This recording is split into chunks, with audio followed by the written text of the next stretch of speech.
This is Kate Baconsale. You're listening to Baconsale. Good morning, ladies and gentlemen. This is your podcast speaking. On behalf of Baconsale, it's my pleasure to welcome you aboard episode 398 with service to entertainment and continuing service to absurdity. We expect an episode time of 1 hour and 10 minutes unless we hit a headwind of Joel Facts and Kent Rants. As always, buckle up, enjoy the ride, and thanks for choosing Baconsale. Wow, a lot of mouth noises. Well done, sir. You're going to like this flight. Yeah, credit to my wife. She pretty much wrote half of that. Oh, so that's awesome. I You highly performed it. more than Good half. job, honey. More than half of that. Welcome to Baconsale. I'm Joel. I'm Ken. And I'm Zach. We'd like to thank you for listening to our last episode, our 397th episode. 397. We made it. It was our anniversary show. We had a good time. We hope you did So too. fun. And thank you once again to Chad, Briggs, and Taylor for being there. Seriously, wonderful to have you. You all performed really well. It was great to see listener, and can't wait to wait an entire year to do that again. That's just So now to put that quiz together. Thank you, Zach. a little tired. By the way. Appreciate to everyone who reached out, said anything nice. All your comments are appreciated, and thank you so much. I also wanted to bring forward, I generally do comments here, just need to have like a point of clarification, Go on. as it were, on Instagram. Meg J. Parker said, my grocery receipts do in fact prove that Briggs is hot does eat, but I will accept donations. Because in the show he says, I don't eat. Period. I don't Yeah. eat. Because he's 18. He's frail, right? That was one of my most favorite quotes. That was so funny. Yeah. Yeah. But that's his mom. And she says he does eat. He does, in fact, Okay. eat. I think we're all relieved. I'm glad. We're all happy to hear that. Yeah. Thank you so much. It was fun. Let's wait a year to do it again. Yes. Because that's not what we're talking about today. What are we talking about today, Zach? We are going on a flight today where we're talking about some etiquette in that realm. We are Oh, doing it's an that etiquette time show, of year again. which we've Yes. done bathroom. We've done movie theater. We've done dating. We've done dating again. We've done office. We've done social media. We've done driving, spoiler, and restaurant etiquette. Wow. And now I think we've run out of things to do. This doing- this very well might be the last one. flight etiquette. What's All next? right. Podcast etiquette? No. Eventually. Yeah, we sure. would- no. You know, peak of podcast a couple years back. Sure. But no, we enjoy these shows because, as a host of here on Baconsale, people come to us all the time. Yeah. You guys know, you've had this. Yeah. And they say, please tell us the etiquette of X, Y, and Z. Yeah. I will not know what is proper until you tell me. I cannot function in society unless you give me the rules. Absolutely. And so we say, very well, peasant. We will do an etiquette show on this You subject. need to know it's Baconsale-approved, I will tell you. We will. We will be Baconsale approving things related to flights and flying and airlines, of which we have some experience. We almost did this show 2 years back, and we're like, wait a minute, there's something going on in the world that prevents everyone from flying. Probably not a great time to discuss travel. But now we feel like people are up in the air once again, and we'd like to talk about it. But I'd like to ask you guys, Yes. your flight experience. Would you consider yourself an experienced flyer? Yeah, I'm a very experienced flyer at this point. My first flight was at 12. I was quite nervous. Okay. But then since then, I've flown around the world. Not around the world in 80 days, but I've flown to Australia. I've flown to Germany, Mexico, Canada. Does that count? Is that We far? did a whole show on Canada. It I guess counts. we have. Canada's a real place. Yeah, and Where real girlfriends exist. Sometimes. once upon a time. Yeah. But yeah, so I've flown to California a whole bunch across the states. And so it is something that I enjoy because I also like my quiet time. Do I like road trips more than flying? Yes, I think so. But I really enjoy flying. Why do you enjoy road trips more than flying? I mean, I'm intrigued we've to hear. talked about the good snacks Oh, that dang you it. get. Road trip etiquette. Go on. We did well, that. Driving, we did that sort of. driving. Yeah, did you? there was a section about road trips. Yes, I didn't listen to But that I think show. you're in full control and you get to know someone on a deeper level with a road trip, whereas a flight to me feels very singular, a very personal experience. Oh, Okay. See, all I remember from road trips is, kids, shut up. That's all. Because you were the kid and you had to shut up. Yeah. Right? Also, no, that was me talking to mine. Oh, so sad, so sad. So, Zach, what about you? I didn't fly until I was 22. That was the first time I went on a flight. 2 weeks ago. That's crazy. Yeah, it's insane. But I have since flown several times to California, flown to Florida, New York, Cincinnati, Paris, London, China. Okay. China. No big on deal. A couple of different longer flights and then some kind of mid-range flights. So I wouldn't think of myself as super experienced, but in looking back at it, I've definitely gone on a plane several times. I'm long enough to have an opinion, at least. I feel fairly, confident with the whole thing, but it is a pretty overwhelming experience. At least it can be. Yeah. Like a road trip, you go when you go. You have your car. When you're flying, it's the hustle and bustle leading up to you getting on the plane, and then hustle and bustle getting off and figuring out how you're going to travel and all that when you get to your destination. So there's always a high level of stress to me that comes with taking a flight of any kind.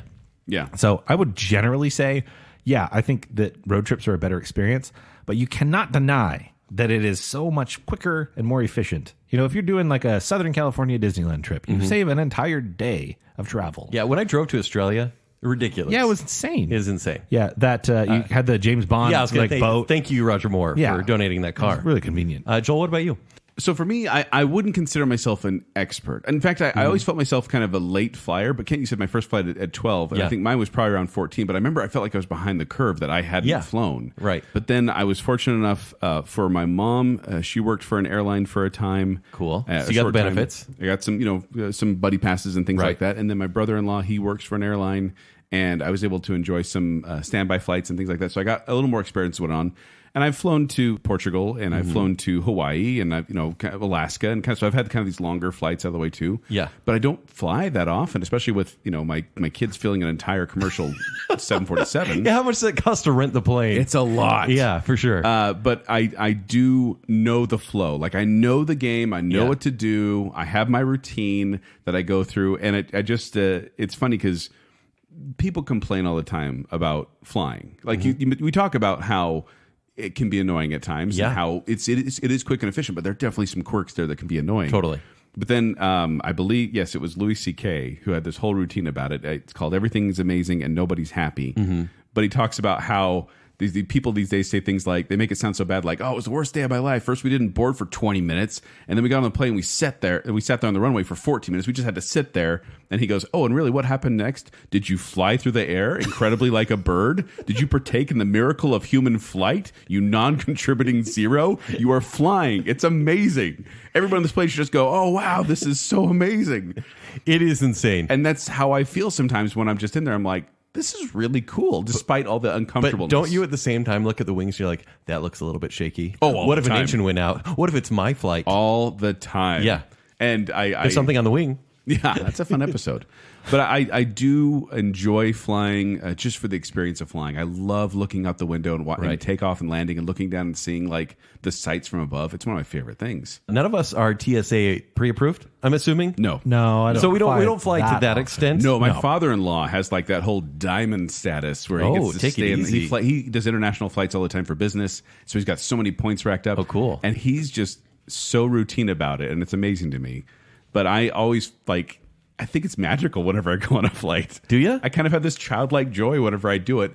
But of course, reality will set in, and then an odd smell will enter the cabin, or your butt falls asleep immediately. Oh yeah. Or you can't get your legs quite comfortable, or falling. Can you guys sleep on planes? Absolutely not. Neither. I have issues. Well, like 13-hour flight, couldn't sleep once. I fell asleep once. Was it the trip to China? No, it was the trip back from, I can't remember. I think I flew out of London. Heathrow. I flew to London too, yeah. And I was first class. Ooh. I fell asleep on that. Okay. Because you're I've laying down. never done first class. Neither. It was... First class international is awesome. First class on a short domestic flight can be very, very lame. There was one time when my wife and I were like, maybe we should just see how much it is to bump our tickets up to first class. It was like 4 times the cost. Yeah. And I was like, are you kidding me? That is No. not the Hilton way. No. But do you guys have any, also just jumping into this a little bit before we get into the kind of the rules, I just want to know if you have any habits or quirks or things that you do whenever you fly. I'm developing them as I go, and they will come into play with the rules. But as far as like dress code, for example, I'm starting to go a little bit more simple as to what I bring through the security check. Well, and that is my main one. Yes. I have a specific dress code, and it is sweats, slip-on Vans, and a hoodie.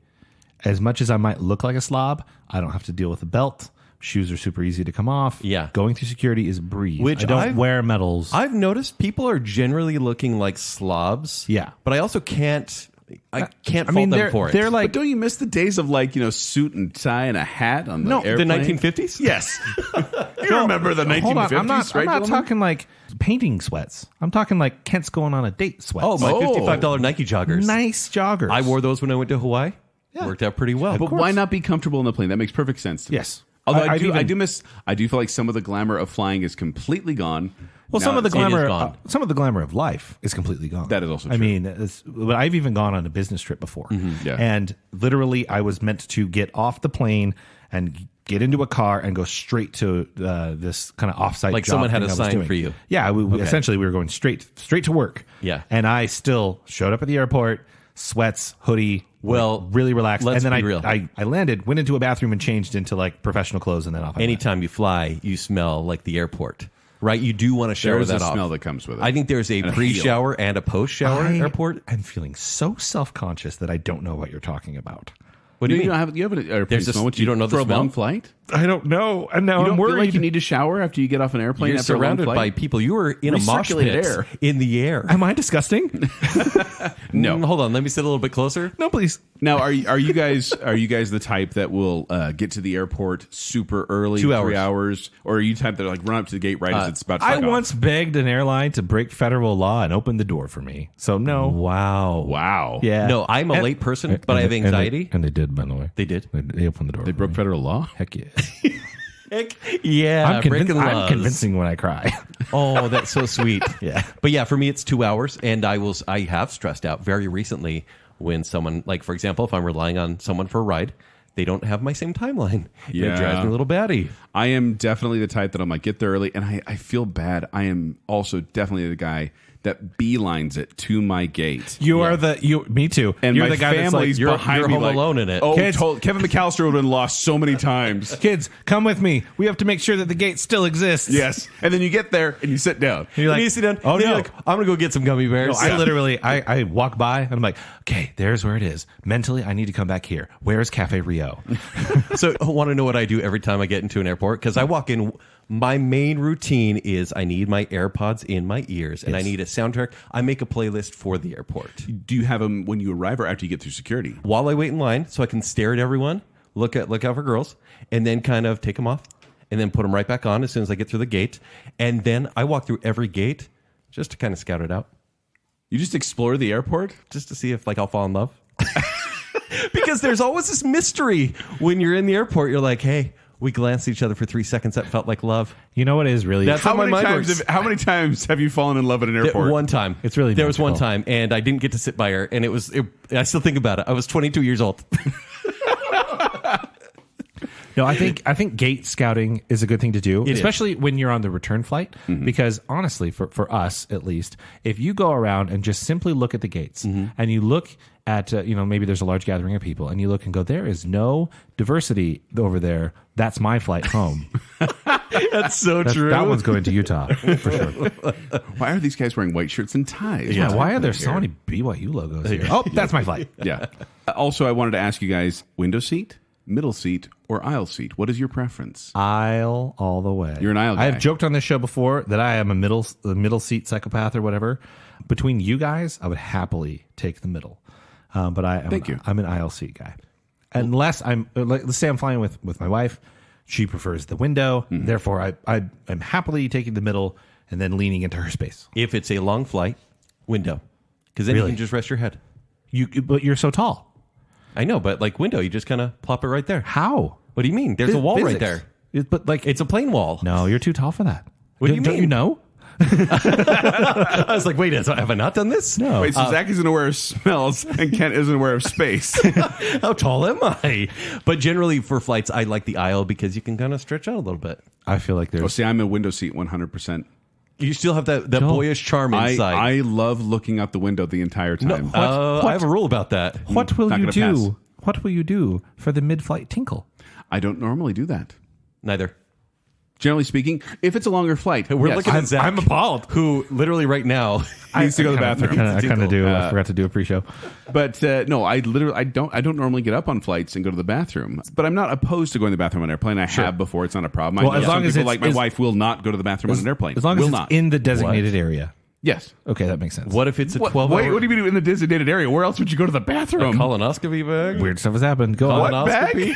I just made that up. This is going downhill fast. Please save us. Let's move on to the next thing Colostomy? here. No, but I enjoy looking out the windows so much. Also, every time I sit down, and normally the airflow nozzle, the little personal airflow nozzle, I will adjust it to be just in front of my nose so I can lean into it if I need to. Because otherwise, I get motion sick, and that fresh, quote unquote, fresh air really does help me not do that. It's a lifesaver for sure. I'm a big fan. When you on there, this is maybe a gimme. What drink do you get when the drink service comes by? There is only one correct answer, and we all know it. I think we are. 3, 2, 1. Ginger ale. It's the right choice, but I get a Coke. I believe you. Come on. No, it's, okay. ginger ale is the right choice, especially for motion sickness. And you guys are old souls. So much, but it tastes so much better on a plane. If I have a go at a second drink, it's Vodka. always- the second one is the second one's always vodka. Second one is always Coke. Yeah. But first, it has to be ginger ale. Do you feel shorted when they only give you a cup and not the can? I asked for the can. They always do the cup for me. So But I say, "Oh, can I keep the can?" They're like, "Yes." I like Yeah. the cup. Yeah, well, It's part of the No, I keep experience. the cup and the can. They give you the cup and like, can I keep the rest of the Do you feel gross about chewing the ice that you have in the cup? No. I don't. I just let it melt in my mouth. It's so nice. It's so But refreshing. what if it's like dirty water? What's Weber water up in the plane? I don't know. I'm from West Valley. It's Magna adjacent. It's fine. The water's But I am happy whenever that car comes around. My mind just thinks, I'm going to get ginger ale and I'm going to get some peanuts and I'm going to be happy. Now it's Biscoff cookies, generally. Those are also Yes. good too. Now I think about, or not now, but I often think about Drew Barrymore in The Wedding Singer, and she gets her elbow bashed. I think about that every time the am car nervous comes by. about that every time. My elbow by the window, so it doesn't really affect me. Yeah, as that's much. true. Yeah, I'm down. should we talk some rules? We should. I'm having fun here. Yeah, me too. Well, I was gonna Chatting say, amongst and us this squirrels. may be more of a rule thing, but generally speaking, do you guys check baggage or do you like to do carry on? Generally only carry on because Okay. I try to pack light. You don't like to check. I have. If it's a big trip, I have, but I Do try you not use to. the overhead compartment or do you use the under the seat compartment? I generally bring my laptop and a carry-on, so both. Both. Oh, okay. I'm a backpack and a carry-on. Even if I check a bag, and this turns into a lot of luggage, if I check a bag, which I think this might be getting into rules, I still make sure to bring a full set of the most important things with me physically on the plane Sure. in case my luggage is lost. What about you, Joel? So for me, I usually have a backpack that has a laptop pocket in it. Yeah. And I don't like to put it like in the seat under me, in front of me, because then I can't put my legs You can't out. stretch out as much. So I put it behind my legs, No. and they bust me. Okay. They bust me sometimes. They're like, "That's supposed to be under the seat, sir." And Yeah. I'm like, "Meh." That's only at takeoff and land. You can take it Yeah, out during yeah, the that's thing. true. And generally speaking, I will have like my journal or a book, or I like to read on planes. But also recently, I've been doing a lot of the TV stuff. Oh, I have a song every time a plane takes off. Really? Uh-huh. And it's what are you doing when you're not saving the world from the Man of Steel soundtrack? Every time I take off in an airplane, I listen to that one track because it has me the so perfect. happy. It has the perfect build because I love Flight Yeah. from Man of Steel, right? Has the perfect build, and so when the plane takes off, I close my eyes and I'm freaking Superman, and I love it every time. That sounds like fun, actually. Yeah. I'm gonna try that. That brings me joy. Zach wants to do it as well. That makes me happy. It's just so me, right? Yeah. And they're like, please Joel's turn over off. here like, oh, airplanes. And Ken's like, I'm Superman. And I'm like, hey, sweats. But we have, and that kind of gets into it, but we do have some rules here we're going to discuss. We're going to discuss our own rules, and then we'll get to rules suggested by you. But we have 3 different categories we're going to Here be we giving go. these. It's going to be hard to remember during the show. If this is a rule that should be generally accepted by all, we're going to say this is cleared for takeoff. Love it. If it's a rule that some of us agree with, some of us don't, or not It's a everyone should maybe. follow it all the It's a time. sometimes. It's a maybe. We're going to call that turbulence. A little Okay. bumpy there. Makes sense. And then if it's a rule that we feel is just that own person's personal problem, that's grounded. Okay. Grounded. So yeah, basically that's the structure we're going with All right. here. Hey guys, we need to get to the airport before we follow all these rules. Airport? Airport. I'm not going to the He airport. missed his tea. So we need rides. What do you guys generally do? Who do you generally ask to take you to the airport? What are the Family. rules there? Family Yes. first. Family first. I am fortunate that the house I grew up in is not too far from the closest airport. Yes. So I have more than one time relied upon my parents to take me to the airport. What if it's 4 a.m? That is where Uber comes into play, Okay. for sure. I did the same thing on a recent flight. I will ask someone because I think you should pay it back. I feel like karma should come around. There is a give and take Yeah, with, because- with airplane trips. I've had some friends reach out of the blue. And by friends, I mean like minor acquaintances. Be like, hey, can I get a ride? to the airport. I'm like, That seems forward. yeah, I'm like, do you need me to move your house too? Like, what's going on here? Oh, wow. Like, that's a big favor. And so I will remember that. I have a little book and I'm like, check. You have a That book person, of people that owe I you. know, but it's mental.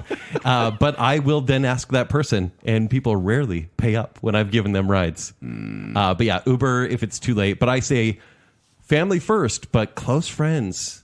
But you just owe them big time second. Yeah, I But mean yeah. that's generally true. Like I've been very fortunate to grow up in an area where my family is already usually pretty close by. Yeah. Married into a wonderful family who's also very helpful in that regard. Mm-hmm. So generally speaking, I've been able to score family rides in the airport, and that is a give and take. Where I have been the 4 a.m. driving to the airport person, Right. because someone needed it. But Exactly. it's give and take. And I think that is a good rule to point out, Kent.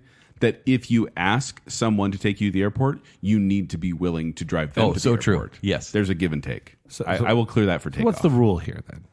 The rule is the rule is that if you ask for a ride to the airport from someone, you should then expect that you have to give them a ride. yeah, just that. Okay. Are we clearing that for takeoff? I'm clearing that for. Yep. Clear for takeoff. Clear for takeoff. Once you get to the airport, I would like to point out a rule, pretty basic on the front line there. Have everything ready to go before you get to the security check. Clarify. I'm talking about know the rules. You know, have your belt off, have your pockets emptied in the tray, Right. Have your laptop out. All these things they say. It's and never a repeat surprise over and when over you again. like you take your laptop Oh, or it drives iPad me nuts. out. People are like, "Oh, I'm sorry, I can't bring lit dynamite on this flight. What is that? Just a Southwest thing, or What do you mean you have to know who I am? Don't you know who I am? I can't bring nitroglycerin? How many ounces exactly?" Yeah, the liquid thing. Yeah, Why does that always come up? Because it's so tricky, and I have been at fault sometimes. I have a little baby Swiss pocket knife on all like my keys. I've forgotten so many times to take it off when going to the airport, Yeah. and then they confiscate it, and I'm just like, man. You know how many of those I've had to replace? But I always think to myself, Remember- if someone can hijack a flight with this little tiny pocket knife, they deserve the plane. Because there's no way, there's no way this little plastic toothpick is going to do anything. And I think the reason you bring up having everything ready for the efficiency Yes. is because there's nothing worse than even if you're an hour and a half or 2 hours early for that flight, you get to that security line, you go, oh no, this is rush hour. Yeah. Like I need efficiency. We need to get through this as fast as possible. And every little thing makes a big difference. Yep. Getting through the line faster. If you already can have your save shoes day. off, it's going to make everything quicker. Don't wear belts to the airport. That's what I'm saying. Yeah. So Zach, for you, it is sweats, no belts, No belts. slip-ons. Slip-on Vans. Okay. Quick. Jackets, do you wear like a big jacket or is that in your carry-on? I generally try not to. I mean, if Okay. you travel in the winter, like it is what it is. But Yeah. I'm wearing a hoodie and maybe like a jacket on top of that. Little bulk, but you get through it. Okay. Yeah, I try to. I immediately think though, like in regards to preparation, maybe I forget and I am wearing a belt while I'm in the line waiting because you've got some time. Yeah. that belt's off and in my backpack. Yeah. that I Perfect. always have. Yeah, and then just get everything in the trays, get them ready to go, roll it along. I might even if I have laces, maybe I untie the shoes. So we're all, like we're are we ready. clearing that for takeoff? Oh, Just absolutely. Have get ready in the security line instead of waiting until you get to the front. We're clear for takeoff. Every time. We mentioned it earlier. Do we need to make it an official rule that you must check to make sure your gate exists, or is that just a compulsion? I mean, It's you not mean a- that running up to it, be like, it's here. Okay, no, it's here. It's OCD. Because I will say, especially if you are, let's say you've got multiple people, Sure. kids, like gaining your bearings, I think might be a good idea. I don't know about a law. I'm definitely like a dog in that regard. When I get to a new place, I like to kind of not sniff around, but kind of look all around You first, do. and then I can settle. And then you mark it. Then I mark it. Okay. Yeah. You put 3 bags down on chairs so no one sits It's there. mine. No, Yeah. I definitely have to like scout out the area first, and then I can settle and sit for a while. Like, it's hard to say that's a rule when I just think that is common no, law, I think right? that's not a rule because you don't have It's not to a do rule. it. Maybe some decent advice for the Listen, anxious. You're a sociopath if you don't. If you're putting your trust, if you walk by the arrival departure sign, I'll get there. and you don't look, and you don't even look at your gate, sociopath. It's But crazy. There you go. So it's just a given. Yeah. Speaking of the gate, by Okay, the way, I let's just want go to with the bring this gate. up. So speaking of the gate, I want this is another rule of mine. Remember that the airline employee at the desk has no control over what happens in the plane in the air. Yeah. Every time people start getting mad at them, no, don't get me wrong. If they're rude or dismissive in a way that makes you feel like you're not getting good customer service, you can write an email about a complaint or something Sure. like that. But I see people getting after him like, how dare you cancel this flight? And they're like, they didn't say this, but in my mind, I'm like, they literally didn't cancel it. It got canceled. I think people treat them like a host at a restaurant. Yeah. Like, how much longer? Yeah. How much longer till we board? What zones are you doing first? Yeah. They're like, let me just do my job. Yeah. Able to get through this faster. But don't be rude to them. Yeah. Treat them like you would someone has no control over a situation and they're just trying to give you information. Don't shoot the messenger. Yeah. Can I say that in an airport? No. No. They can upgrade your flight, y'all. They Just can, saying. if you're kind. Have you guys ever taken the chance to delay your flight by a day and take the hotel stay and money or anything like that? Because I've sometimes never that been comes given up. the opportunity. Nor have I. Would you do it? Yeah. Well, it depends on the situation, of course. If I have to get I've back, almost done it, and with then I'm my like, I kids, kinda wanna that would get be home. impossible. If I'm flying solo, sure, but if I'm with my kids, that's going to be a whole Yeah, issue. that's true. We got a lot of standby tickets when my mom and my brother-in-law were working for airline. If you don't know what standby tickets are, you basically you roll the dice to see if you can get on an airplane, and if not enough seats are there, you wait till the next one. Sure. And sometimes that works great because you get on a flight right away, and it's all nice and fun. And Other then times, you end up on the first way home class? from your honeymoon, you end up stuck in the Las Vegas airport for 3 or 4 flights. Oh. And it was That miserable. happened? Yeah. On the way home from my honeymoon, my wife and I were doing standby flights because we were newlyweds and had no money. And on the way home, we got stuck in Las Vegas airport. No fault of anyone. It was just that's what standby. You take Yeah. a chance with that, and it was miserable for 3 different flights. We were almost on, and then didn't get on. Oh, also with standby, sometimes you get on and they say, "Okay, we're gonna have to pull you back off." So you wait till the doors are closed before you can breathe easy. This is not a rule, but a question. But when you guys see your gate, let's say you have 30 minutes till board time. Do you find a seat and sit down, or do you stand up and wait? When you find your gate, Yeah. a little both. I'll sit down Depends on the positioning of the seats. for a bit. Ooh, yeah. If there's The ones that space are like available. facing each other. If it depends on who's around, how spread out are they? It depends. I walk around because I do not want to sit down unless I have to at that point. Yeah. No, I do. I'll sit down for a bit. I'll stand up for a bit, depending on how long I have. I'll go get a bite to eat maybe sometimes, but Yeah. it's kind of a whatever I feel like doing. I get that. Yeah. Looping back, however, I'm gonna say clear for takeoff on being nice to airplane employees. Absolutely. Airport employees. It's not Yeah. their fault. No, for sure. Okay. We're boarding. We're boarding. They called us in there. Obviously, you wait in your zone. That's not a rule. That's just given, right? Because you those have are to do just that. things you need to do. You have your carry-on bags. They're a little awkward as you're walking through the small aisles. One rule that I think needs to be approved is if you're sitting anywhere else, but I've seen people sitting in the middle or the back of the plane that see the first available bin spaces, and they put their bags there so that when the plane lands, Don't you normally want to put it by where you are? you should. But I've seen people do that so they can hurry and stand up and run to the front of the plane and wait there like they've been that's sitting just there. stupid. Isn't that horrible? Yeah. Yeah, but basically the rule is put your carry-on in the bin closest to where you're sitting. Sometimes If that's not quite available. Yes. But put it as close as you possibly can. I will clear that for takeoff. Clear for takeoff. Okay, good. I totally agree there, but also to piggyback on that, they tell you how to pack it. Yes. Listen. Listen. Put it the wheels the way that they're supposed to go. Don't put stuff up there that you don't need to. Don't take up extra space with your stupid purse. or your golf clubs. I recently went on a flight last week, and the flight attendants were talking to each other, and they're like, hey, we're running out of space. Anyone that puts backpacks or purses up there, we're going to have to just give them to the people. Yeah. You should not be putting, you should be putting your carry-on up there. And this isn't a rule or anything, but it is tip. And obviously luggage is not cheap. But if you can, get yourself luggage that has 4 caster wheels, meaning they all 4 wheels spin. Those are fancy. Yeah, that's what I have. It makes moving, because you can like walk with it straight up without having to tilt it. Yep. I've seen I people want have that. all sorts of problems tilting it. Hard shell 4 caster wheels, if you can afford it. Like go to like Ross or something and Not find a sponsor. one. They're great. What if it's at Ross and I can afford it? Exactly. Yeah. Just saying. Not a rule, but you should do it. Okay, now, I don't know if this has happened to you guys, but generally, I know flights charge more now. Sometimes you're just given a seat like when you check in that day or the day before. Generally, you know where you're sitting on a plane. Generally. I mean, there's Southwest, you kind of just, it's whenever you go in, you go in. Yeah. But don't board from the back forward, because then the plane might tip over. Is it? Stop that. Is That's that true. That's true. Stop that right now. That's physics. That can't be. That's not They've true. got to have like stabilizers. It'll tip over. I saw it on TikTok. It's real. If it's on TikTok, it's real. Okay, when, and I don't know if this is hard and fast rule or a maybe or whatnot, when do you move seats if someone asks you? who would it be appropriate to ask you to move your seat? Would you ever move your seat? Joel, you have a window seat. Yeah. A family comes up to you. Okay.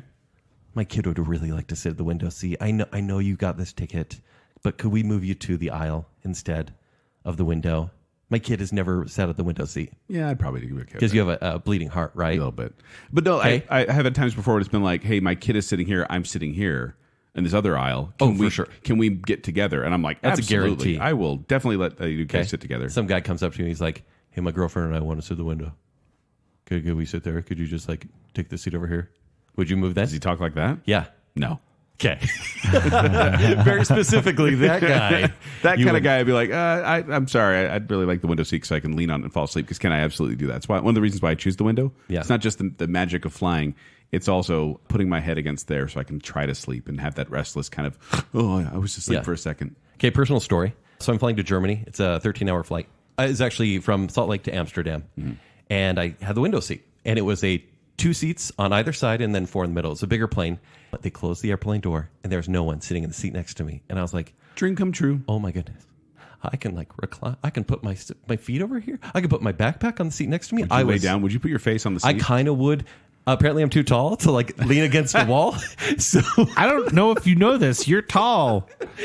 But I was like, this is amazing.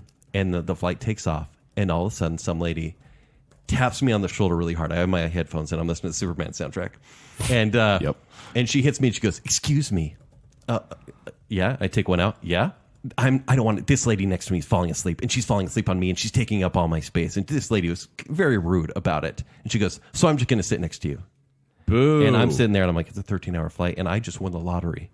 Like, I feel like at that point, maybe people can ask a flight attendant if they can move, right? Yeah. And I get people being uncomfortable or whatever, but it felt rude. Yeah, at is the rude. time. That is rude. And especially because I feel like if someone has an empty seat next to them, they deserve a win. Especially like once the doors are closed and someone has an empty seat next to them.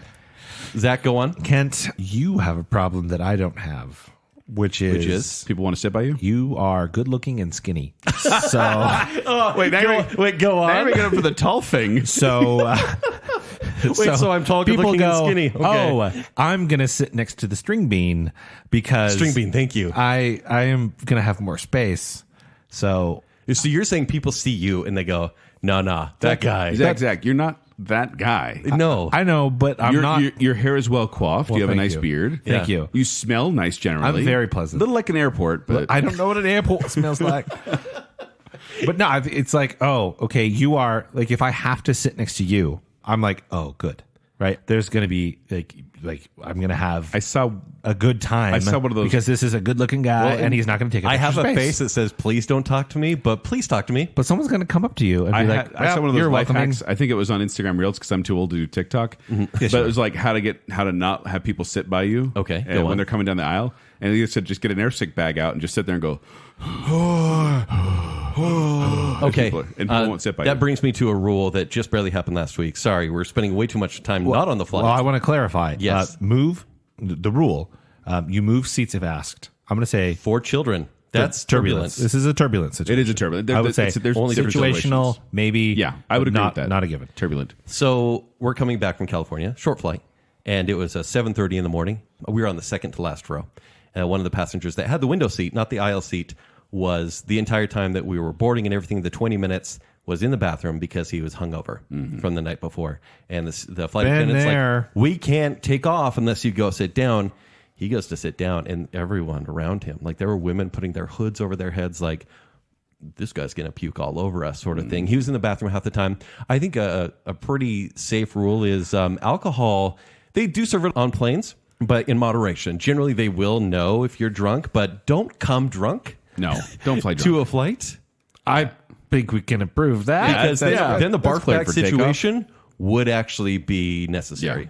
Yeah. I did want to tell one quick story. Yeah. Oh, sorry, I was going to mention this before with the whole moving seats thing. Yeah. So when we were flying to London, my wife and I, we were told this is a very long flight. You're going to want to sleep. One of the best things to do is once the doors are closed, find like you can move around the plane once the doors are closed and there's empty seats around. But they said people will fill them up, the empty seats, and just lay down across them so they get a good night's sleep. So you got to make sure you can get, How is that possible? Anyway, go on. Yeah, sure. Anyway, so we were going on a flight, and so I had this whole thing in my mind of like, okay, here's what's going to happen. My wife and I are going to be by each other, and then we're going to get an open seat and kind of cuddle up next to each other, and we'll just fall asleep, kind of holding each that's other so sweet. on Yeah. the whole flight to London. No, as soon as that door closed, my wife beelined it to a completely different area of the plane and what? like laid down across the seats, and I left Okay. me by my lonesome. I almost don't blame her. What flight are you guys going on that I know. isn't full? Legitimately, I've never been on a flight that wasn't completely full. Well, this is back in the day when flights weren't as worried about money, I think. Yeah. This was 2014. Airlines run so lean. I credit your wife for this because flights are a singular experience. It's a personal journey because I sometimes know. it's so loud. Sure, it's nice to be like, oh yeah, what are you listening to or what are you watching? Can I watch too or whatever? But if she I just tell you wants the to thing go where I'll sync relax, up our videos together so we can watch the same thing. for sure. I absolutely am that guy. It's fun. I am like timing it just so, Yep. hitting play 3, at the 2, same 1, time. play. yeah, but at the same time, you can talk after the flight. It's just a time to zone out. Yeah, but it was one of the things like we did joke around about it. I'm like, Yeah. what the heck? You ditched me on a flight to Europe. She's all snoring. She in was some out. seats. Yeah. She was done, and I'm leaning up against the wall like a sucker. So let me clarify this. Let's take this down a little bit further. Sure. Let's say you are flying with somebody. Maybe it's a significant other. Maybe it's a buddy. Maybe it's Griff. Yeah. For you, Kent. Yeah. We road trip, by the way, but yeah. Yeah, that's true. That's true. But you have somebody that you're flying with. Are you obligated to meet them at their consciousness level? Like if they are awake, are you obligated to stay awake with them? I would say no. No. I think that is a singular. Like Ken said, that flying is a singular experience where it's like you are there. You can't really like have long conversations and the noise and everything. It's kind of you can just zone out in your own little world. And if you fall asleep, maybe you fall asleep. be honest. Sometimes it's nice to have someone on watch, right? Like I'm going to go to sleep. You tell me if the drinks come by. Yeah. But If you miss the drinks, it's so sad. How disappointed are you when your spouse falls asleep? I'm not. Really? No. None. Because then I can do my own thing. Are you sad? Yes. Because you want to chat? Yes. I have flown before with people who fall asleep before we take off. Do you chat on a plane, like extended chats? Oh no. I put headphones in and I'm watching or listening to something. Oh. If it's a person that I like, I like the people. random person next to me, absolutely not. No, I never want to talk to them. But it's happened before. But I like to chat with my travel buddy or yeah, whatever. for a little bit, but then you kind of go off in your own little world. Well, then you get into Listen, if we go on a flight, I'm sleeping on your arm. And I'm on your other arm because you're in the middle. Fine. I think we just got our episode image, fellas. fine. We'll say that meeting the consciousness level of your travel buddy is grounded. It's grounded. Okay. Okay, so we are flying. The doors are closed. Yes. We're in the air. So many rules at this point. So many rules at this point. Let's jump through a couple of them here. I have this just kind of right here. Middle seat gets rights to both armrests. Both. I believe that should be law because the aisle guy, he's got the aisle armrest. Yeah. The window guy, he's got the window armrest and the wall to lean against. Unless you're too tall. Middle guys, middle guys stuck there. I think they deserve to have rights to both armrests. Hard and fast rule. Wait, I'm confused. Zach, if you're in the middle, Okay. you get right and left armrests. Yes. That is your gift. That is No. the gift for sitting in the middle. No. What? No. Why do you disagree with No, You're in you the Zach, only we're get- giving you the benefit. You only get the armrest opposite the wall, the edge of the plane.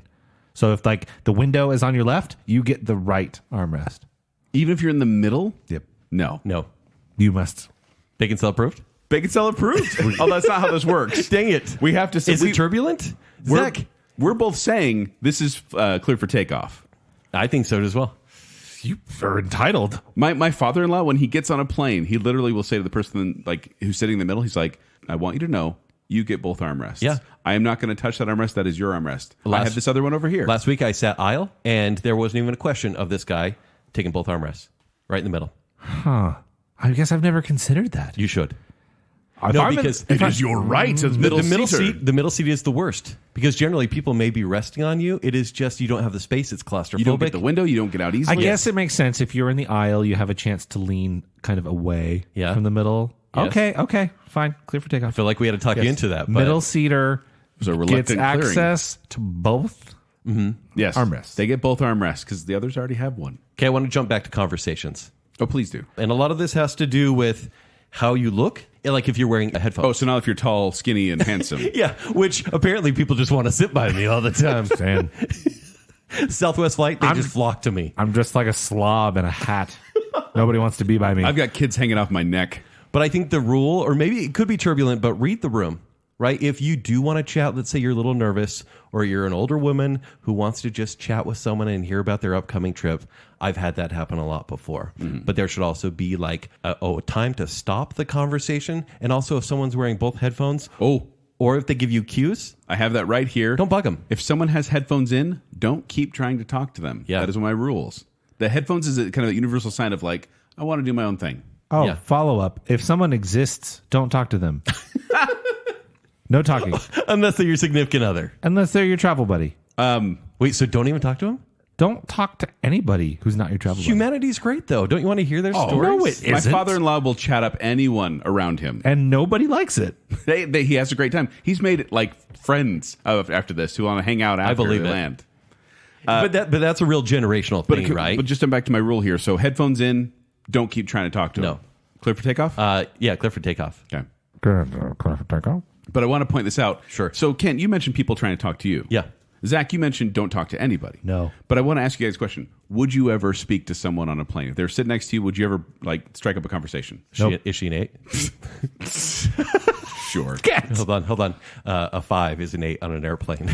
So, wow. I'm a horrible person. So I want to tell a quick story. Sure, go ahead. My brother told this story one time about how he was sitting next to this woman and she was crying. Like, not like Oh, wow. wailing, Okay. just that kind of silent sniffing and like wiping her eyes and obviously very emotional. And so he felt obligated just to look over and say, hey, are you doing okay? Just to give her a little reassurance. I don't want to know the answer to that question. Well, and as he's telling the story, I had to say, hey, Spencer, that was me. I was the one sitting next to her. You were on the other side. I was the one who had to talk to her. And he was like, oh, yeah, you're right. Oh. He totally stole my story. There you go, Spencer. It's on the air now. It's record. You did talk to her? I literally had to, like, remember me and Spencer were talking to each other. Yeah. And like, should I say, yeah, I should say something. And I leaned over and I said, Was it intrusive? hey, no, I just kind of went, hey, are you okay? Just kind of talking to her. And she was fine. She actually was just missing somebody and she was actually flying home to see them. I think she wasn't flying away from them. Or maybe she was flying away. I don't even remember anymore. But it wasn't like a big emotional thing. She was just feeling emotions about being separated from someone. Okay. And so it was all fine. But that was like the only time I've ever initiated a conversation to someone else Yeah. on a plane. That wasn't like my travel buddy. Can I tell you what's super irritating? Teenagers. That's On all. planes? Just in it's general. Teenagers Nope, just in teenagers who stand up during the flight. This happened on the trip to Hawaii for hours at a time. They stand up and they talk to someone 2 to 3 rows behind them. And there are parents, there are chaperones, or if let's say it's a group, there's an adult that should be able to say, hey, cut it out. You're interrupting other people, because everyone could hear these conversations. Yeah. And it's just annoying when people stand up and look over the seats and you're like, I'm just trying to play my Switch or whatever. Yeah. Like, it drives me crazy. Oh, I'm the guy who will mockingly tell them to shut up. You will. Like if they say something, like, Oh, you don't Hey. care about that confrontation at all. no, not at all. Hey, what about this? I'm like, hey, what about shut up? You do So the not. guy, the guy who says don't talk to anyone who's not your travel buddy, he's yelling "shut up" to people all around. He's the him. enforcer. I will, yes, I will make sure that everybody has a pleasant flight, or else. Or else. Can we say, is that good for takeoff then? That it's like, don't share your conversation with everyone on the flight, essentially. No. Planes should be quiet spaces. Yeah. I treat it like a library or a church, where it's like if you're going Because to people talk. actually are trying to sleep. Because sometimes you pray to survive. But Turbulence is generally horrible. speaking, conversations should be limited to the immediate seats around you. Yeah. If you need to get up and talk to someone, do it. Don't yell across the plane. So I will give that a clear for takeoff. Okay. One of my ones I have here, and this is just a basic one. I don't think there's going to be any issues here. Please use basic hygiene skills before boarding a plane. Clear What does that mean? Teeth brush, showered, deodorant. Okay. That's it. That's it. And I would also recommend don't wear like strong perfumes, because if you don't know, the air is circulated. So like smells just kind of hang around in there. Right, Zach? I don't know. But you're saying shower before the flight. I'm saying, well, at least be clean before the flight. I'm not saying you have to shower like at the airport bathroom, but Guys, be clean before. I have a serious question, and I know the audience is going to disagree, and I want to know if you guys feel like this is Is this turbulent. related to mine, or are we going to? It's related to Okay, yours. okay. It's about cleanliness, and it's about your dress. How do you know I'm wearing a dress? Can I take my shoes off? Okay. I'm prepared for this. Slip-on Vans and clean socks, man. You're good. So I am saying, because I try to stay clean, I take a shower before, I always have clean Pumas on. Yeah. I mean, Costco doesn't make dirty Pumas. They don't. Not a sponsor.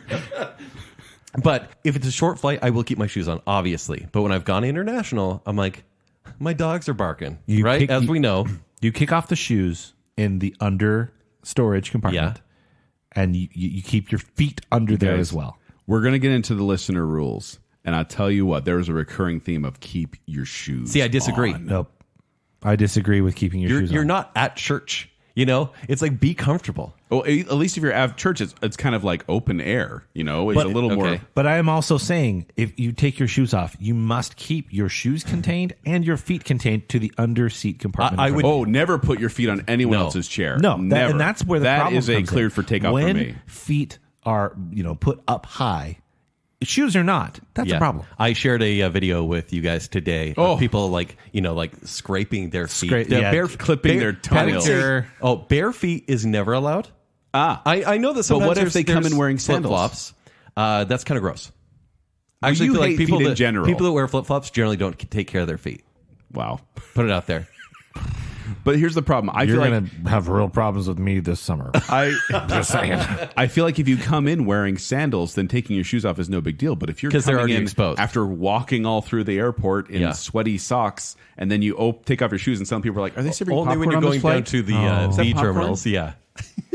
So because I try to stay clean, I feel like I can take my shoes off. But I know that's not clear for takeoff with most people. Sounds like there's some turbulence. I am going to have to say turbulence because while I generally don't flights. take off my feet. That would be awful. I take off my shoes. I do know some people that I'm deeply in love with who do. I'm not going to mention any names, like my wife. Zachary is my name. It's my full. You guys are best friends, I know.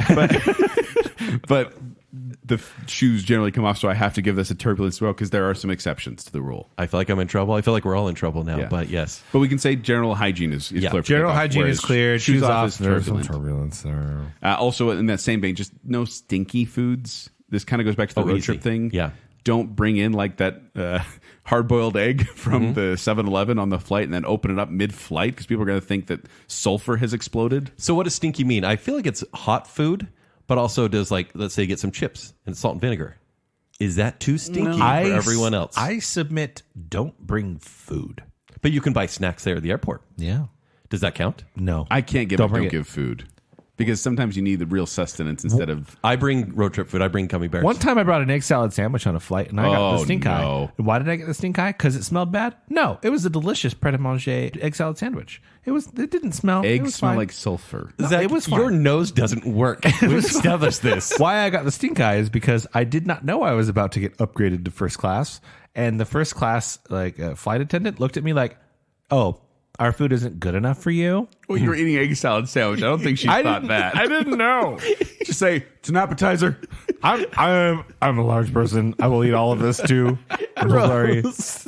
Don't eat those. Oh man, Yeah, no, I was like, "Oh, sure, I'll get an egg salad." Yeah. I'm about to go on a flight. Oh no. no. Well, and it is scientific that hot foods like the smell permeates more, it wafts more. Colder foods, yeah. But I'm just saying, no stinky foods. There's obviously some stinky foods you shouldn't bring on an airplane, like an egg salad sandwich. But Or corn nuts, Joel. or I don't bring corn nuts on an airplane. That's only in a road trip. But I'm going to say no stinky foods also. Yeah. So Clear for takeoff. clear for takeoff. Joel, you're sitting at the window.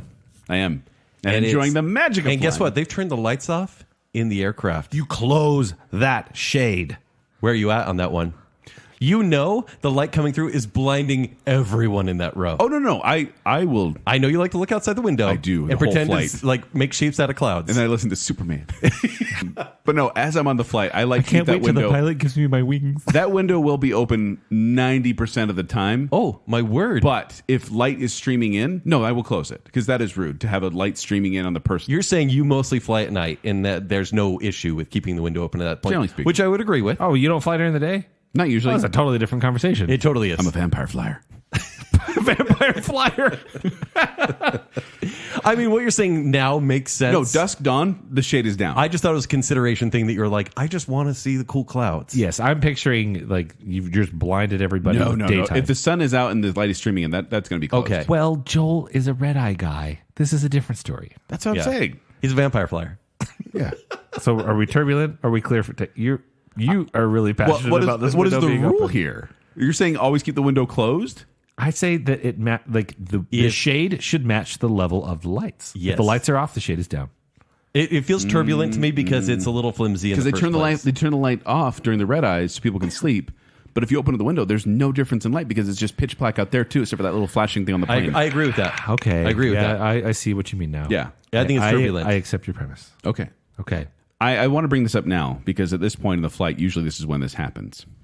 This is my rule. Okay. Next. Parents, No. Oh, here we go.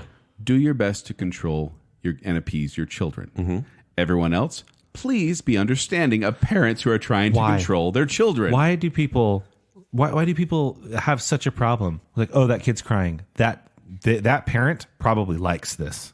Oh yeah, They're probably enjoying their not kids doing- crying. 'cause I'll tell you they're what, not having a panic attack about Speaking it. from the so point of view true. of a parent, that is one of the biggest stresses is my child going to behave on this flight? And if they're not, you are such just You're a ball of nervous wreck. stress. Yeah. Because you want your child to behave, but the problem is they are too young or, they can't speak or some of them can, but they're in pain. They don't know how to express it. Their ears are popping and they don't know what's going on. Back it up, though. You guys are common sense people. I've seen parents not do a darn thing. That's entirely true. So what you need to do as a stranger, I feel like you're appeased, even though there may be a crying baby and everyone's stressed out, and you're like, yeah, it's every flight. We get it.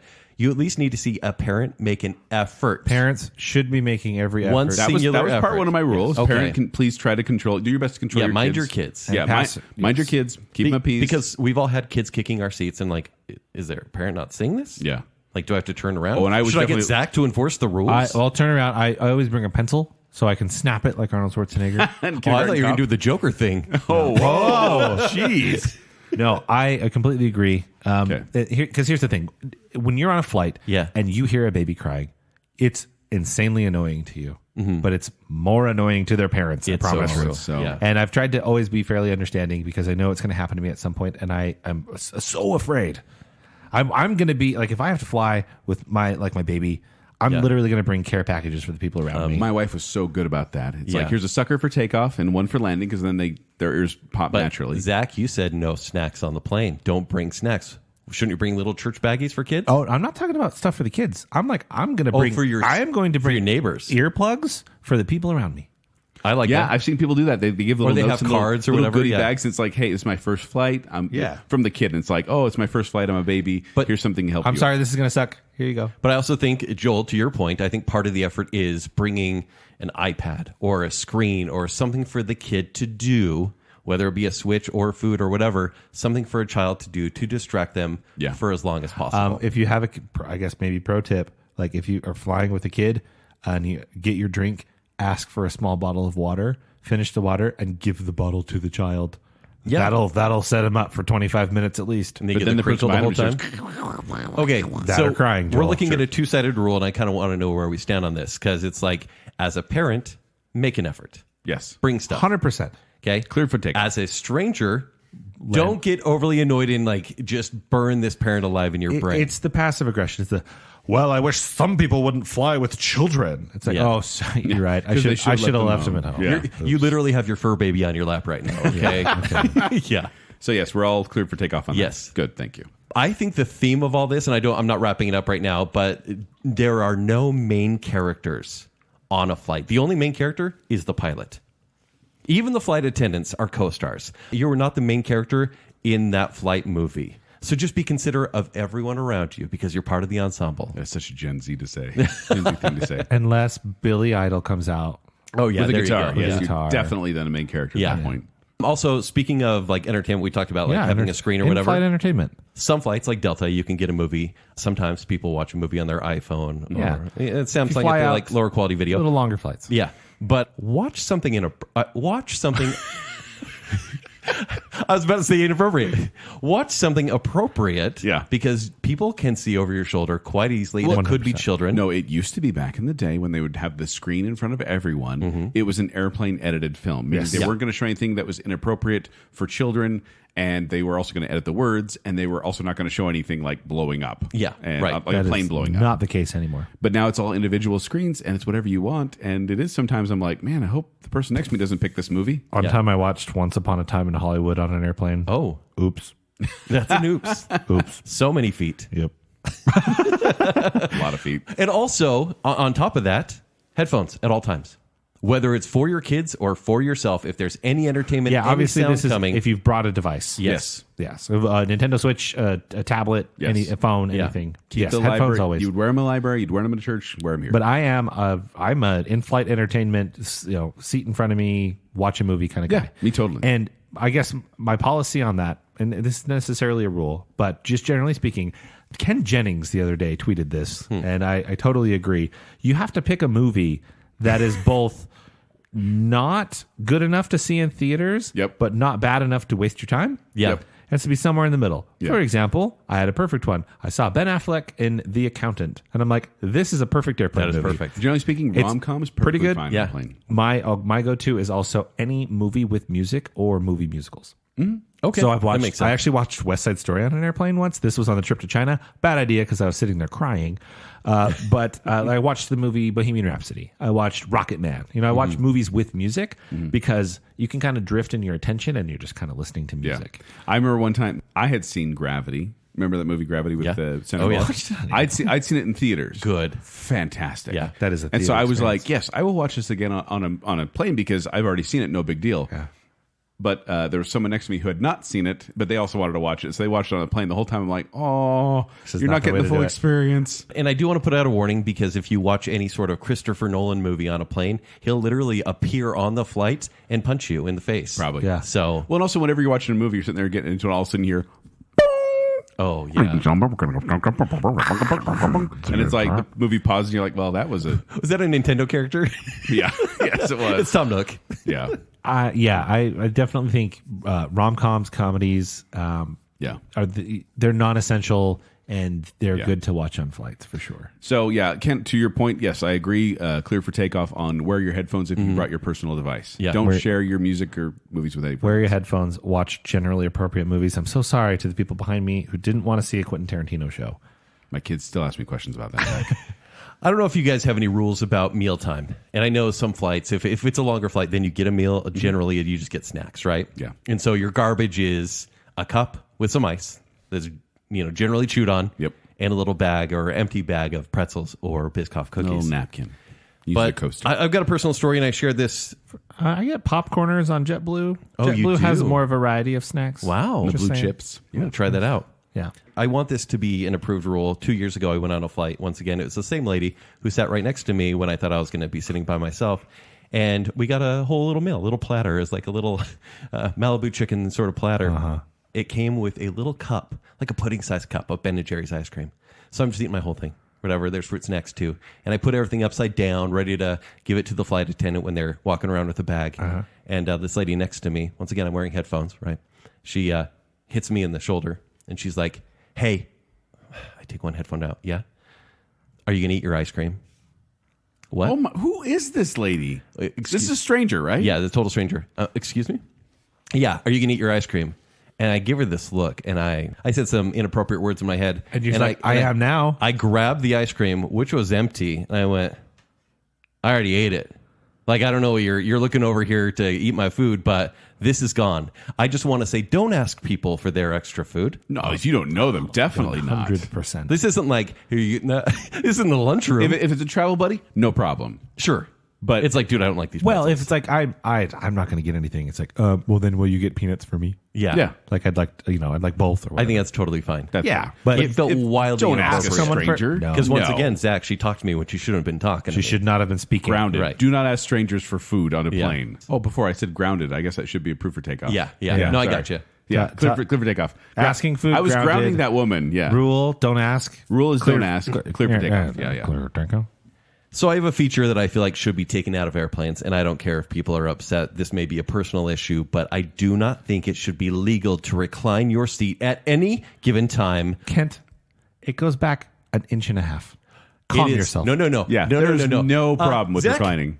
Other than being attractive, You have and- no and idea how skinny, tall you are. I'm very tall, right? Yes. My knees always, because I'm cheap and I sit in the back, always hit the seat in front of me. And I'm like, oh, okay. And if that seat goes back an inch and a half, that takes away valuable real estate that I've paid for. Oh, a valuable mind you. inch. Oh, the inch Oh, is no. gone. Kent, it pivots at the bottom. No, you don't lose. And it's, and if you're eating a meal too, and someone's seat is back, you have less space. If you want to sit on your laptop and people put their seat back whenever they want, Kent, recline your seat and you'll get that space back. No, because I'm not a jerk. I'm a jerk, but not that big of a jerk. There's nothing jerky about Because reclining your then- seat in there because it literally No, is inches. This is why communism doesn't work, right? Because it's okay if everyone puts their seat back, No, because even then if the they real don't. estate that they paid for. I'm not done. Wow. Kid rants. But if someone puts their seat back and I don't, I get robbed because I'm being generous.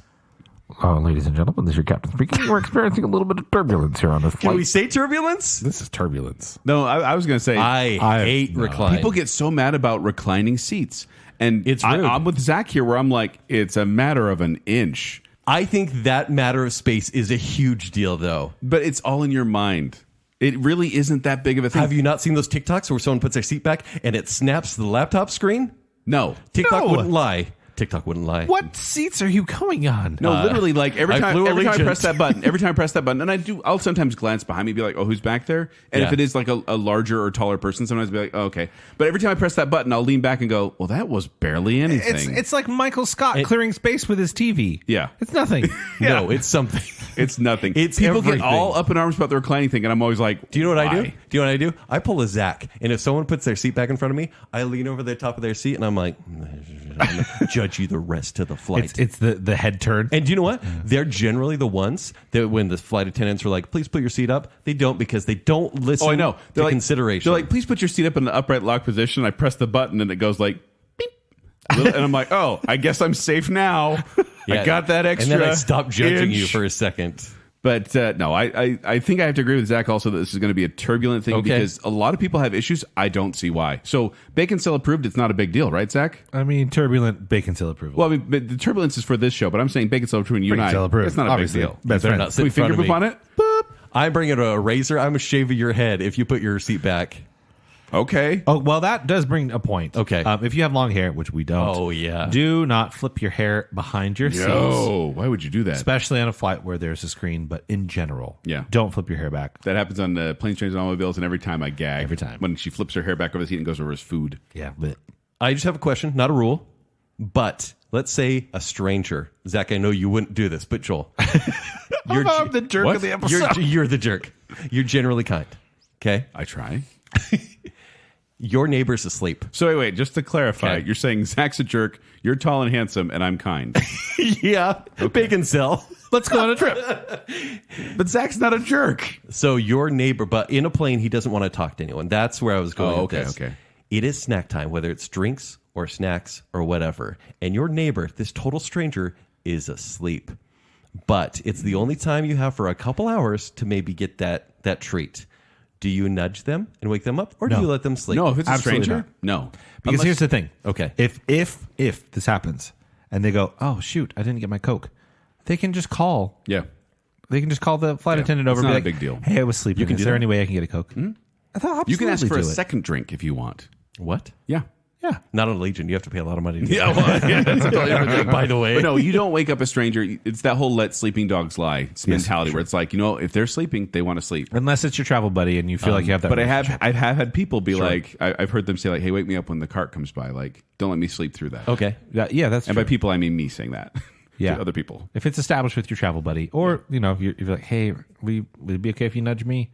And they're like, if they're awkward about it, then you go, no, it's not going to be okay. I should stay The conscious. only time to nudge a stranger to wake them up This is where I want to go with this. is if you're on the ground and deplaning and it's your row's turn and they're still asleep. Or your bladder's about to blow. Oh, yeah. What if they fall asleep on your shoulder? Can you kind of do a silent little nudge? Like, oh.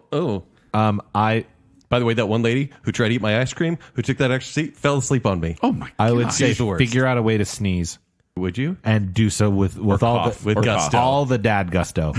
Yeah.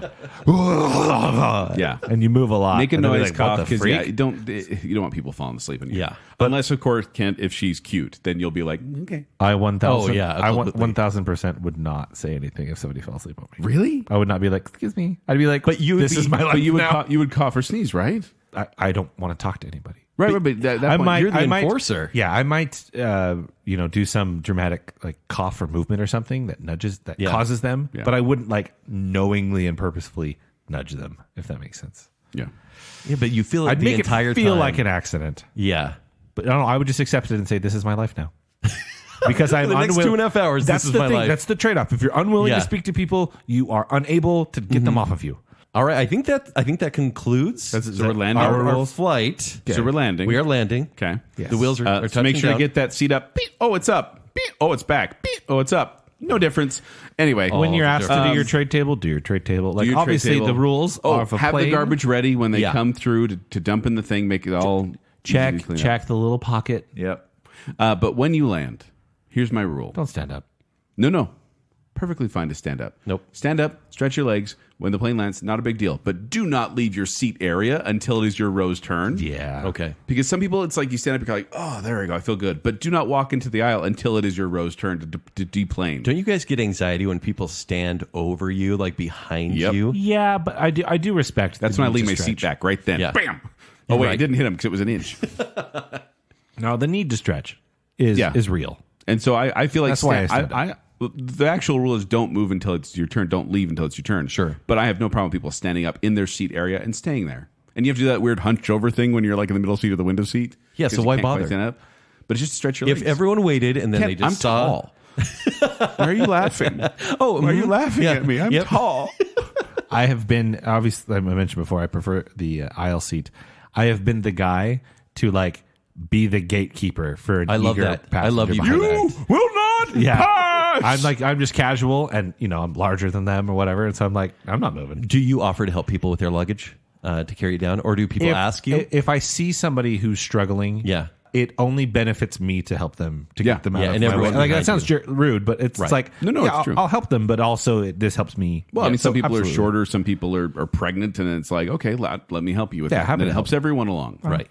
Okay. Because that is one of the most annoying things about flying. Finally landing, and then people stand up and they're rude and they try to button line in front of everyone. And Yeah, it's no, wait just till the your worst. turn, row by row. Well, and it's just barely landed, and they're already like opening up the overhead luggage bin, Yeah. and they're starting to get stuff out and being really loud. Right. Yeah.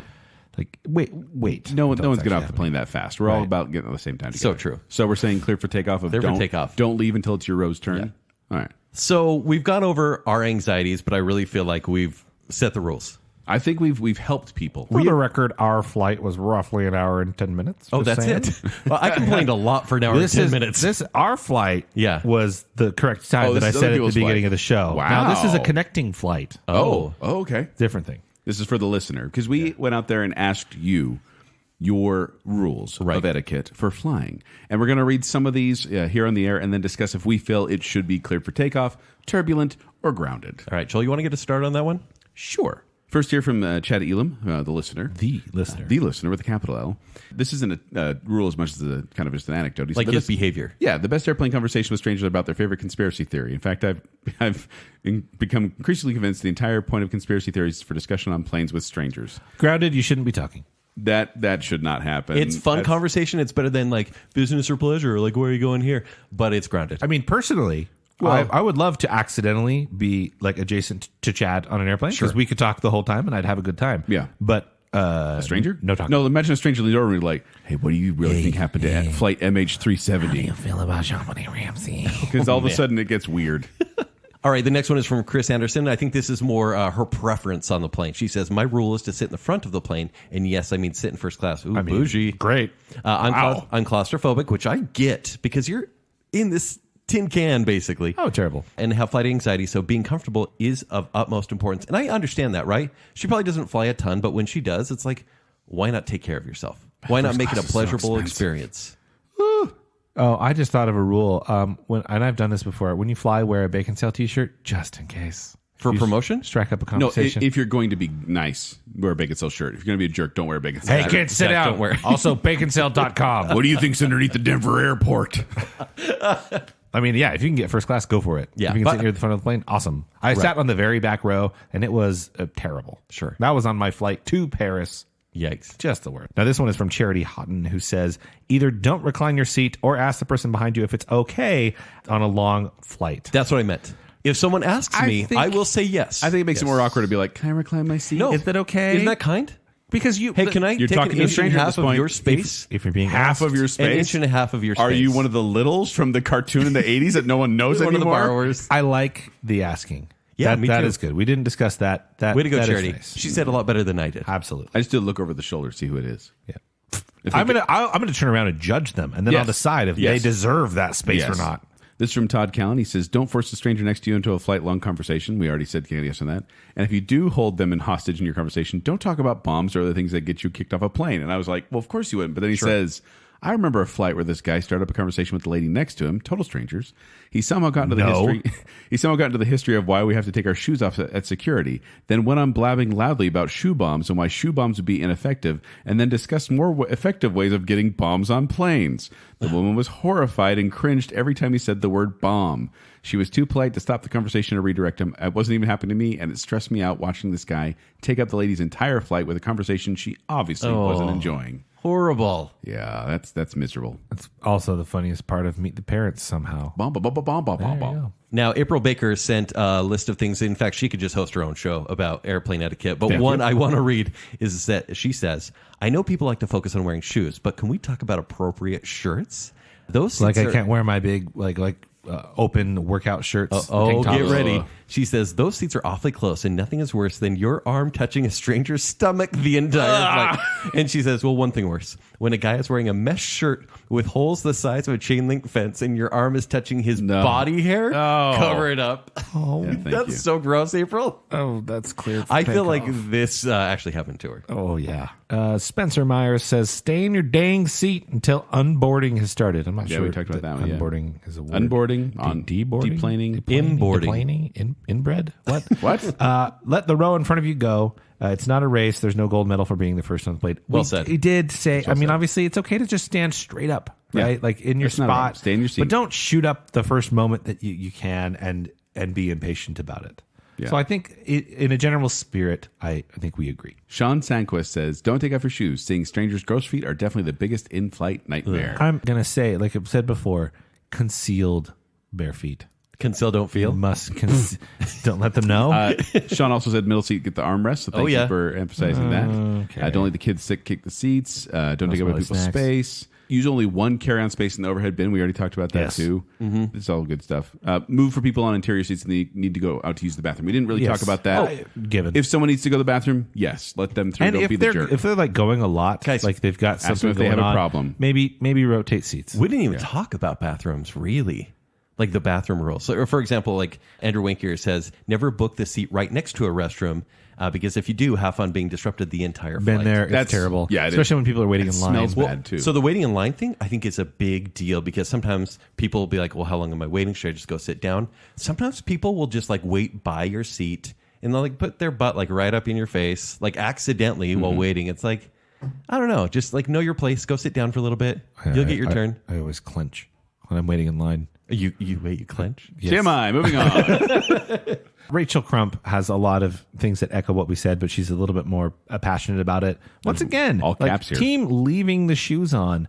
I think there's a way around this, but maybe I'm wrong. Wear deodorant, of course. If you're traveling on a long overnight flight and it's dark, we kind of talked about not opening the bright window or whatever, but don't wander around with your flashlight on your phone shining it on people. Oh, I absolutely. like that. I didn't know people did that. I guess it's I happened. think it's pretty nicely illuminated in most airplanes. And maybe I can actually get behind this one, which is acknowledging the person next to you. You don't necessarily have to have a conversation, but you acknowledge that they exist. You're not ignoring them.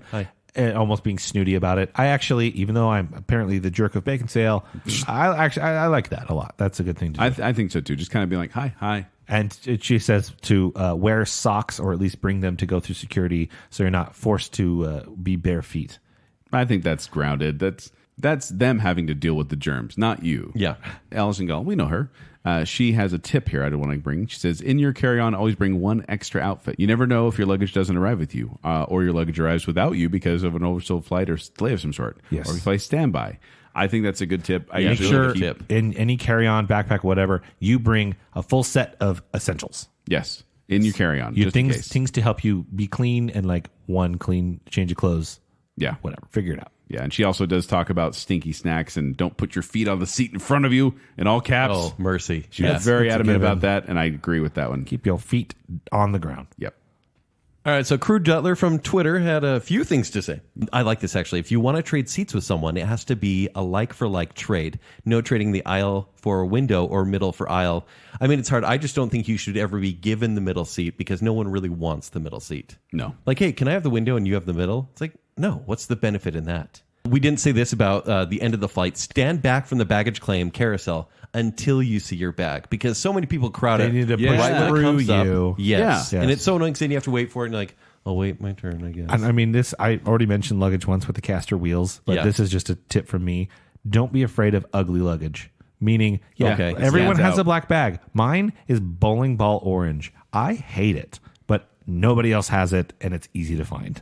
And lastly, from Drew, we have, while walking through the terminal, walk in straight lines. I love this. Yep. This is good. Yep. Don't meander or stop suddenly. yeah. If you need to turn into a store or stop to get your bearings, pay attention to others in your vicinity and Yes. don't cut anyone off. This is like a Disneyland This rule, is a right? clear for Yes, takeoff. think of it Don't like just stop. like you're driving. Think Yeah. of it like traffic. Yeah. You have to be intentional with your Look movement. behind you, make sure he's there before you make any sudden stops. And then the straight line thing, too, because I see people meandering sometimes. And Yeah. I'm stuck behind them. I'm like, are you kidding me? Also, flap your arm like a wing as if it's a turn signal. Yes. Or you just use the arm signals, like, you know? okay. Like that do one that. or that one. I'm doing the arm signals Yeah, first do if the blinker's like broken. if you're on a bicycle. Also, if it's the moving walkway, just stand to the right if you're just going to stand, because sometimes I just like to walk really fast. Yeah. I love that. I feel like I'm that one scene in Twilight when they're walking up Is to the that the baseball soundtrack game. you listen Yeah. to? Ding, ding, ding, ding, ding, ding, ding, ding, ding. Kendall Eliason on Twitter sent several tips and suggestions. However, one that we really didn't talk about was clapping. Don't clap when you land. It's not an amusement ride. If the pilot, I've had some really rough landings, and if the pilot makes it, I will kind of be like If they make it Thank like you. it was a question? There was one time where I went, I don't know, we had to come in like sideways. Sideways? You never had that happen before? You have to kind of come at a diagonal angle? Like literally sideways? Like the plane goes at a diagonal angle to land. Oh, man. I've had a flight where I was coming in. It was really turbulent. It was the only time that I was about to puke on an airplane. Wow. And we go in to land at Salt Lake International, and you're used to it. You've done it before. You're going down. You're like, this is where the wheels touch, and then you suddenly hear like the engines kick back up, and like, oh no, we're going back up, and we had to do another big loop around. Wow. And try the landing again. So this feels like a turbulent rule because sometimes you are happy and then you do clap. I'll applaud the pilot if they do something, if they save my life. Yeah. no, never, ever. So it's turbulent then, because Yeah. I'd say I would ground it, but I guess yes, under extreme circumstances, maybe. Yeah. And just supporting, we kind of mentioned it earlier, but don't wear colognes and perfumes. That is a really. strong smell in a Like plane. shower, but no need to cover anything up or have the strong smells, like you said. Yeah. I think I'm going to catch some flack online because here's another comment about not taking off your shoes as well. I'm sorry. I have clean feet, I think. Yeah. You will never see my socked foot. I promise.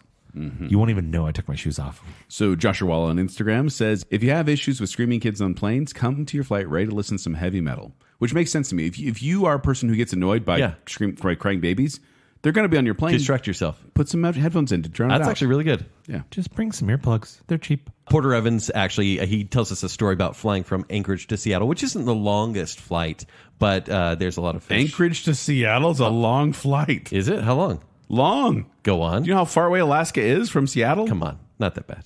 It's long, especially with salmon. Especially with salmon. Especially because he says in this story, this guy like every 10 minutes would open this bag of smoked salmon. And obviously we've talked about I got to this, be honest. right? I think smoked salmon is the worst. It's the worst. I hate it. Yeah. So don't do that. Nope. By the way, I just looked it up, and it's 3 hours and 30 minutes. Okay, flight. okay. That's way too much salmon time. It's salmon time. It's Bobina says, don't lean over and try to watch what the person next to you is viewing on their phone, laptop, tablet, or anything, or ask to share. I like, we didn't talk about invading the personal space. Well, I mean, if you do the little side eye to look over there, it's not going to bother. yeah, anyone. you're not going to lean over. So I'm always like, what are they watching? Hey, what are you watching? Is that the news Quentin Tarantino? You kind of look over at the screen and go, why is that guy watching Once Upon a Time in Hollywood? Hey, is that the West Side Story? Why are you crying? Why is he crying at the side story? Joel would ask you why you're crying. Yes. From Smiley Alicia on Instagram. Hello, Alicia. She said, do your best to stay in your seat bubble. Put down your armrest, even if you aren't going to use it, to help with bubble containment. Yes. So true. And I like that, the seat bubble, Yeah, that concept. seat It's a bubble. good It's like a movie concept. theater seat. Yeah. Yeah. She also says, and I think this is just something she may have had personal experience with. All right. If you see a short woman struggling to put her carry-on in the high overhead bin, please help her. She'll be most grateful because that's the part about flying that gives her the most anxiety. Okay, but I'm going to take my shoes off even though you don't want me to. You're going to take her shoes off and then help her? Yep. She's going to be so conflicted. Yep. You won't Again, even know. Concealed shoes off. You won't even know. So to cap it off, I have one from Josh Erickson. Oh, there's a few here, but one I want to read because I want to ask you guys if this is turbulent. It says you can get out of your seat, and in parentheses, if you aren't on the aisle, maximum one time. So regardless, it doesn't say flight length, but you can get out of your seat one time. And I think that's got to be turbulent because Minor IBS, man. It's the thing. I think it depends on So flight that's length. grounded for you. Yeah, Like you say, you don't abide by that at all. There's you can't put a limit on it. I'm You saying, never know. I'm saying turbulent because I think that's a good rule for short flights. Don't try to go to the bathroom more than once. Well, if it's someone that's at the window, for example, and they keep having everyone stand up and move for them, it's annoying. But if the emergency calls for it, I'd say this is grounded. And maybe I'm not it's, saying ground. I'm saying turbulent because there are some exceptions. Is what I think you're saying. Yeah. Because it's sometimes yeah, there's emergencies, but generally speaking, one time that's your limit. yeah. I'm okay. I with just that. worry about Zach. I think we all should worry about Zach. I mean, I got up once on a 12-hour flight. So, Okay, so that's not bad. Yeah, it's not Okay, too so bad. turbulent. Turbulent. Okay. There you go. So there we All go. right. There's our rules of etiquette for flying in an airplane. Gentlemen, I hate to say it, but I think this episode it should be clear for takeoff. Oh yeah. We did pretty well. I think so too. Pat us And on if the you back. agree, let us know on Facebook, on Instagram, on Twitter. We want to hear from you and see if you agree with the rules that we have cleared for takeoff. And they're the hard and fast rules that we now must abide by. We don't make the rules. No. We just make the rules. But let us know. We want to hear from you. Before we go, we want to thank some patrons in a couple of categories, including the I Am Listener tier, which is Ryan and Marley, Lady Terry A. Finley, Braden Winterton, Jennifer Kilkowski, Adam and Rachel Crump, Scott Sprague, Sir and Madam Hicks, Rocky and Steph, Shannon West, Andrew in the Cold and Dark, Casey Cummings, Juice the Cooler King Swallow, Dave Kelly, Angela Plotz, and Briggs is Hot. And then we have the Bacon Council, which is Nicole D. Hale, the one, the only Chris Anderson, Stephen, everyone's favorite Ross, Her Royal Highness Jessica Terry, Star Wars expert Kyler, our favorite couple, the Madsons, Glow Clen Daniel, Johnny English the Brick, Debbie Foster, and Beaker. Thank you, patrons. Thank you, patrons. You are the tray to our table. Oh, Or the ginger to our L. Okay. That's nice. The Biscoff It's good to on your cookie. tummy. Yeah, but if you want to find me, you can find me at 76Joel on Twitter. You can find me performing with Quickwits. They perform at the Midvale Performing Arts Center. For more details, go to qwcomedy.com or go to the Quickwits Facebook page. You can find me on Twitter and Instagram at Kenny3DD. You can read my movie reviews at ShowtimeShowdown.com. If you'd like to connect with me, you can do so on Twitter and Instagram at Tumbling Mustard. But more importantly, make sure you're following Bacon Sale. Please like that Facebook page and visit at Bacon Sale on Twitter and Instagram. While you're doing that, go to tpublic.com/baconsale where you can get yourself some merch. We love to see it. And then if you like the show, you like what's going on here, and you want to support us further, visit patreon.com/baconsale where support starts at just $3 a month. Do you want to hear the deepest, darkest thoughts of our soul? They happen mostly on Bacon Bits. Mostly every week. Patreon.com/baconsale. So until next time, bye-bye now. Bye-bye. Bye-bye. Thanks for flying. Bye-bye.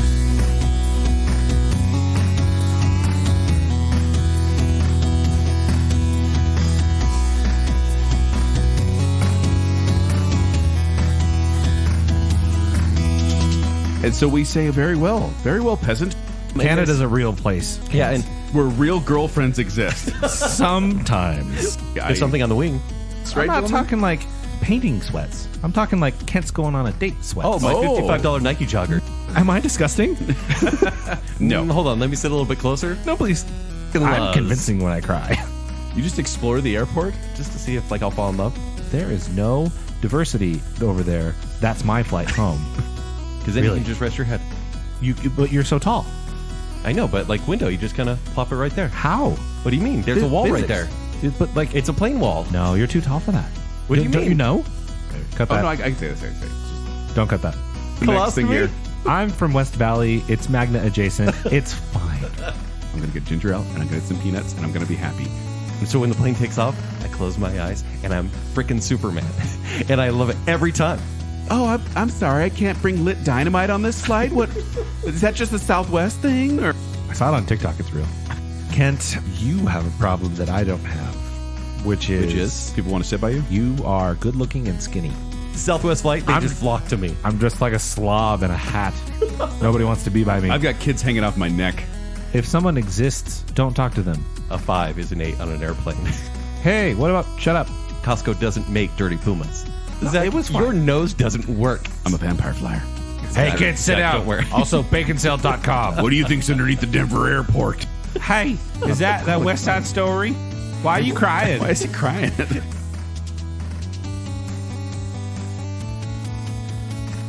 Please Joel's turn over off. here like, oh, airplanes. And Ken's like, I'm Superman. And I'm like, hey, sweats.